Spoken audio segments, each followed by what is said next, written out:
Hello nowadays mobile phone అందరికీ అత్యవసరం అయిపోయింది. మరి ఈ పరిస్థితుల్లో ఫోన్ వినియోగం కూడా చాలా భారీగా పెరిగిపోయిందని చెప్పచ్చు.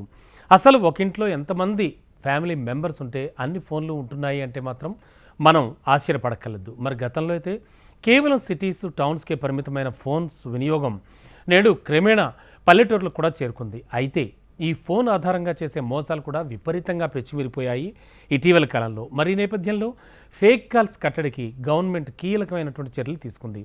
మరి ఆ చర్యలు ఏమిటో ఇప్పుడు చూద్దాం. ముఖ్యంగా ఫేక్ కాల్స్ కట్టడికి ప్రభుత్వం కీలకమైన చర్యలు తీసుకుంది. అంటే ముఖ్యంగా మోసాలకి చెక్ పెట్టడానికి చాలా కీలకమైనటువంటి నిర్ణయం తీసుకుందని చెప్పచ్చు. ఇండియాలో మోసం చేయాలనే తలంపుతో చేసే ఫోన్ కాల్ సంఖ్య చాలా ఎక్కువైపోయాయి. మరి ఫేక్ కాల్స్ కారణంగా ప్రతిరోజు ప్రజలు దగ్గర 500 రూపాయల నుంచి 5 కోట్ల వరకు కూడా మోసానికి గురవుతూనే ఉన్నారు. దీన్ని అడ్డుకోవడానికి ప్రభుత్వం వివిధ ప్రయత్నాలు చేస్తోంది. ప్రతిరోజు దాదాపు 1.35 కోట్ల మోసపూరిత కాల్లను ప్రభుత్వం బ్లాక్ చేస్తోందని, దీనివల్ల ప్రజలు ఇప్పటివరకు 2,500 కోట్ల మేర మోసపోకుండా కూడా కాపాడగలిగామని కేంద్ర కమ్యూనికేషన్ల శాఖ మంత్రి జ్యోతిరాదిత్య సింధియా వెల్లడించారు. అయితే విదేశాల్లో ఉన్న సర్వర్ల నుంచి ఎక్కువగా ఈ ఫ్రాడ్ కాల్స్ వస్తున్నాయని సింధియా అన్నారు. ఇలాంటి కాల్స్ చాలా వరకు బ్లాక్ చేయడంలో ప్రభుత్వ వ్యవస్థ డెఫినెట్గా సూపర్గా సక్సెస్ అవుతోందని సంతోషం వ్యక్తం చేశారు.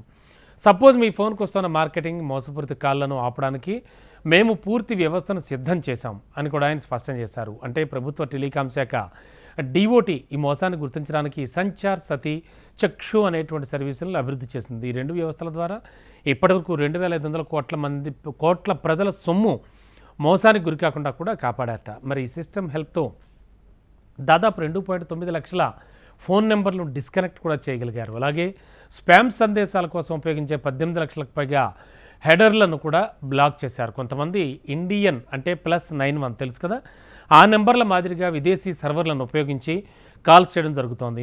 ఇందుకోసం ప్రత్యేకంగా ఒక సాఫ్ట్వేర్ను కూడా ఇన్స్టాల్ చేసి మరీ వాళ్ళు మోసాలకు ప్రయత్నిస్తున్నారు. ఇలాంటి కాల్స్ను ప్రతిరోజు సగటున 1.35 కోట్ల ఫేక్ కాల్స్ను బ్లాక్ చేస్తున్నారు. ప్రభుత్వం కొత్త సాఫ్ట్వేర్ కింద 520 ఏజెన్సీలను జోడించడం జరిగింది. ఇందులో దర్యాప్తు సంస్థలు కానీ బ్యాంకులు కానీ చాలా ఉన్నాయి. అయితే ఈ చర్యలతో ఫైనాన్స్ ఆధారిత మోసాలు తగ్గుతాయి. అలాగే వాటికి స్వీయ ఆధారిత BSNL 5Gని కూడా విడుదల చేయడంతో పాటు ఏప్రిల్ నాటికి దాదాపు అన్ని ప్రాంతాల్లో 4G అందించడం తమ ప్రధానమైన లక్ష్యాల్లో ఒకటిగా ఉందని సింధియా చెప్తున్నారు. అయితే ముఖ్యంగా BSNL కోసం 1 లక్ష బేస్ స్టేషన్లు నిర్మించడానికి ప్రణాళిక సిద్ధం చేశామని కూడా స్పష్టం చేశారు.